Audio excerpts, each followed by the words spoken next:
Halil, and he's also part of the Turkish Stuttering Association. He met us at the airport, and he had a sign that said WSN team when we came to Istanbul. And his hospitality has no end. So we thank you so much for that. And it gives me great pleasure to introduce my friend, Dr. Halil. Thank you.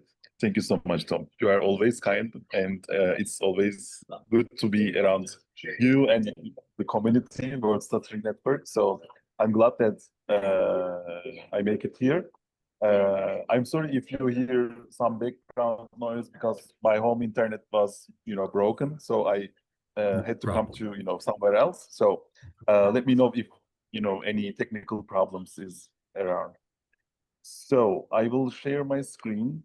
And also before my, presentation, I celebrate all of your StutterFest 2026 and, enjoy. Yeah. So today I will talk a bit, more about mini-kits, which is my clinical, framework, which I learned from Derneği, from Belgium, and also it is based on, it has, old story, based on one writers, after that Patricia, Peter, Sandreiser, and other researcher. After that, I love the idea of this direct therapy in young children who stutter, because we are applying this to, kind of severe or, effortful stuttering moments. And it is allowing stuttering. It is, related to dare to stutter. So stuttering is open, even in young children. So we can talk with, the kids directly. So we will see how the components and, other details about the kids.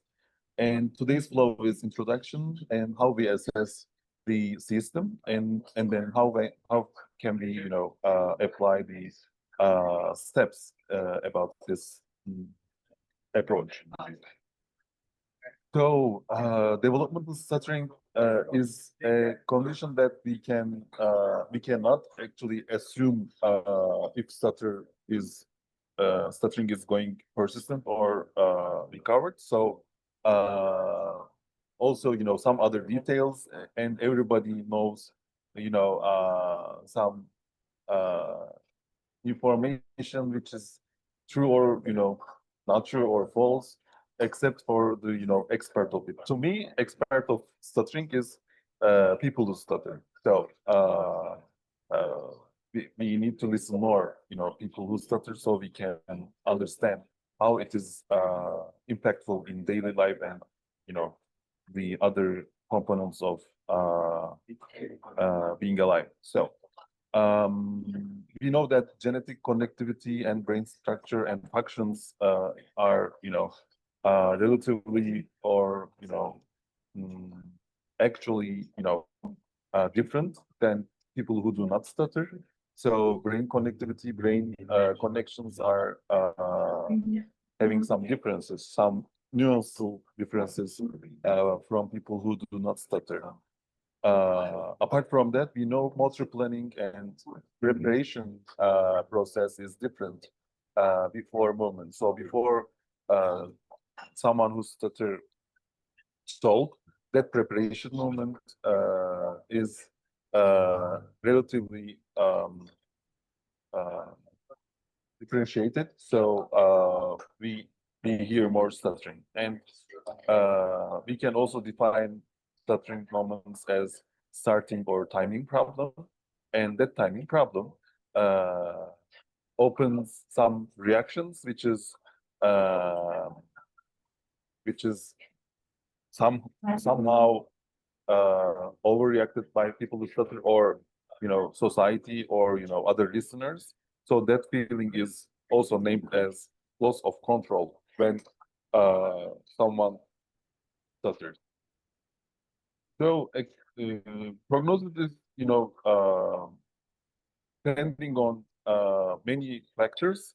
Some important ones are age, duration, gender, and genetic background. So we can, we can assume, but totally we cannot say this kid will go with stuttering or will not go with stuttering. So it is still, it remains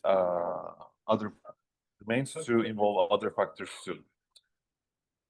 So in mini-kits, we work with metacognitive awareness. For example, being aware of self, what I am doing now, how good I am doing it, can I adjust it, and can I change it? Also, metalinguistic awareness, which is, blogs, prolongations, and some repetitions. When we say directly these terminology to kids, it is not very meaningful for them. But when we say prolongations are snake words, it's metalinguistic. So we are giving another name to demonstrate stuttering moments in child's, in kids' mouth, and then we can talk on it if the system is, allowing, talking on stuttering. So, as therapists, we do routine assessment procedures. To me, it is very important that we review the daily life reactions and communicative participation, peer relations, and courage to talk. So when child is, stuttering severely, and child is, encouraging himself or herself, still it's good to be, severity or frequency is not the perfect things for assessment. Courage and their demand to stuttering to talk is important. So we examine the reactions of child toward pseudo stuttering, and also parents toward pseudo stuttering and other communicative stressors. So this is more comprehensive assessment. In therapy, as I said, we dare to stutter as therapists, as parent, and as kid too. Also, we are allowing to stutter. So we have some games like being frog champion, or being, being a king at Snake Castle or something like that. So we do pseudo stuttering, voluntary stuttering, and we after some desensitization, we do labeling, and then we can go further about the speech mouth details. So we give some internal locus of control to little kids, so they can be aware of their speech, they can be aware of their stuttering, so they can, talk more on moment of stuttering. For example, in here, Winnie the Pooh is here. I have Winnie the Pooh head, and it is my, journey friend. So I bring my head always if I'm traveling to somewhere. And for example, Winnie the Pooh is, eating some honey, and while he's eating honey, his head is getting a bit stuck. So we are making similar point to blocks to that eating honey situation, like This is kind of a Winnie the Pooh's eating style. So this is kind of a demonstration, metacognitive and metalinguistic skills we can involve, and we can talk more with kids and parents. Also, we can help ourselves to, their stutter and allow stuttering. And as listeners, as therapists, as parents, we do neutral welcoming towards stuttering. So when there's a stuttering, we just only, wait and show our neutral reaction, and also motivational transparency, because we are seeing a effort, something like that. So we need to understand that person, even if little kids. If there's a struggle, we need to accept and counter that as motivational transparency. Also, we are dealing with we are making a deal with little kids, so we are getting big Spider-Man, expert Spider-Man, or Minecraft things, Lego things, or just King Frog. We are trying to be something like this. So it is game learning and also some strategies to monitor our speech. Some academical paper behind this approaches, and also some treatment,